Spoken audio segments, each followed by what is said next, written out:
Hi friends, welcome to mom's kitchen. ఇప్పుడు north Indian special dahi vada ఎలా చేయాలో చూద్దాం. ఇప్పుడు దీనికోసం ఒక మిక్సీ జార్ తీసుకొని దాంట్లోకి పుదీనా, కొత్తిమీర, 4-5 పచ్చిమిర్చి వేసుకొని ఇలా పేస్ట్లా చేసి పక్కన పెట్టుకోవాలి.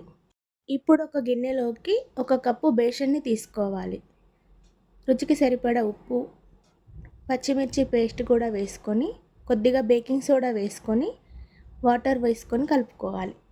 పిండిని ఇలా వీడియోలో చూపిస్తున్న విధంగా వాటర్ యాడ్ చేస్తూ కలుపుకోవాలి. బాగా బీట్ చేస్తూ కలపాలి. ఇలా కలుపుకున్న పిండిని ఒక 5 నిమిషాలు పక్కన పెట్టుకోవాలి. ఇప్పుడు స్టవ్ ఆన్ చేసుకొని ఒక ప్యాన్ పెట్టుకొని డీప్ ఫ్రైకి సరిపడా ఆయిల్ వేసుకోవాలి. ఆయిల్ హీట్ అయిన తర్వాత ఇలా ఒక చిన్న స్పూన్తో ఇలా వడలు వేసుకోవాలి. కొద్దిగా ఫ్రై అయిన తర్వాత అటు ఇటు తిప్పుకుంటూ గోల్డెన్ బ్రౌన్ కలర్ వచ్చేంత వరకు ఫ్రై చేసి తీసి పక్కన పెట్టుకోవాలి. ఇప్పుడు ఒక గిన్నెలోకి 1/2 కిలో పెరుగు వేసుకొని ముందుగా చేసి పెట్టుకున్న పచ్చిమిర్చి పేస్ట్ కూడా వేసుకొని కొద్దిగా వాటర్ యాడ్ చేసుకొని పక్కన పెట్టుకోవాలి.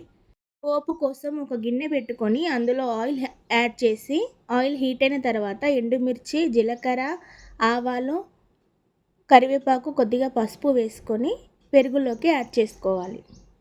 ఇప్పుడు మనం వేసుకున్న వేడి వేడి వడలని పెరుగులోకి యాడ్ చేసుకోవాలి. దీన్ని ఒక 10 నిమిషాలు పక్కన పెట్టుకొని సర్వ్ చేసుకోవాలి. So soft and tasty dahi vada ready. Morning బ్రేక్ఫాస్ట్కి, ఈవినింగ్ స్నాక్స్కి పర్ఫెక్ట్ రెసిపీ. ఈ రెసిపీని మీరు కూడా ట్రై చేసి ఎలా వచ్చిందో కామెంట్ చేయండి. ఈ వీడియో కనుక మీకు నచ్చినట్లయితే do like, share and subscribe my channel. Thanks for watching.